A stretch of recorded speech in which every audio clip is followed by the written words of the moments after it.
Hey deep divers, how are you holding up? Yep, I say that's pretty accurate. I mean, we are in the midst of a global pandemic and have all been stuck at home. Maybe we've also gone a little crazy. Anyway, staying positive right now can be really hard. If you've been feeling more stressed, anxious, angry, or sad even, please know you're not alone. So today, we're gonna go over 5 easy ways you can lift your mood. But before we do, go hit that subscribe button, give this video a like, and click the bell button so you can be notified each time we upload a new video. First things first, you're not alone in feeling.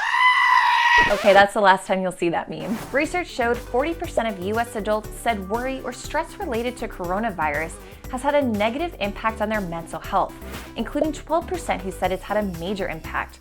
Let us know how you feel about those stats in the comments below. But get this, there's an interesting reason why it's been so hard to maintain a sense of peace. Dr. Shannon O'Neill says it's because it's forced many of us to act out behaviors that are typical of depression. So to put it quite simply, our thoughts, our emotions, our behaviors, they're all interconnected. So how we behave can influence how we think, how we feel. And we were instructed very early on to significantly start modifying our behavior, canceling all activities, staying inside, socially distancing. And this results in really comparable symptoms of what it looks like with depression, which entails limited activity, disengagement, social isolation. And just to be clear, staying inside isn't causing depression, but many of the social distancing regulations may look a lot like depression symptoms. Also super important, if you've been dealing with depression or have previously dealt with it, or really any mental illness before, you may feel extra challenged right now. However, we have some good news. Dr. O'Neill gave us some great tips on how you can lift your mood even a little bit. Here's 5 super simple practices that you can do each day to lift your spirits. Number 1, ask what made you happy before this started, then do more of it. So this comes from a treatment for depression called behavioral activation. And to put this simply, it's acting or engaging in personally enjoyable activities in order to influence your positive emotions. So replacing negative behavioral patterns that really start to perpetuate the distress, such as isolation, and incorporating enjoyable activities. So this can generate more positive reinforcement, better mood, better behavior as well. Number 2, practice gratitude. This one is a little tricky because we don't want to act as though everything is, roses and daisies when it certainly is not right now. Our brains can really start to magnify the negative and minimize all of the positive going on for us. When we are inundated all of the time related to the negativity within our news feeds and the news itself and social media, it is doing a really good job noting what's going wrong. So it's our job to really start to balance out identifying what is going right for us. This can be very, very simple things we take for granted. For example, I'm grateful for right now that I have adequate internet connection.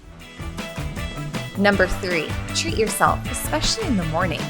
So when I imagine working from home, I visualize people hitting the snooze button over and over and over. We no longer have our commute. We're working from home. And so it's hard to get up and start our day and just keep a really consistent structure. Having something that you can look forward to in the morning will help you maybe jump out of bed, get excited for your day, and be able to stay consistent with some structure. This could include your favorite breakfast, possibly a spa-like shower experience.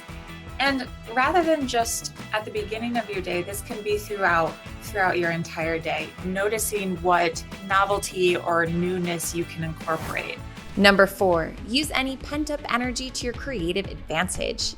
In order to incorporate novel activities into our lives, we can really modify our brain functioning, its structure, learning something new. This does not have to be a musical instrument or another language. Something that takes up your attention, you have to tend to the task itself. This can be really beneficial when we need a little bit of source of distraction or some time away from the news or the media.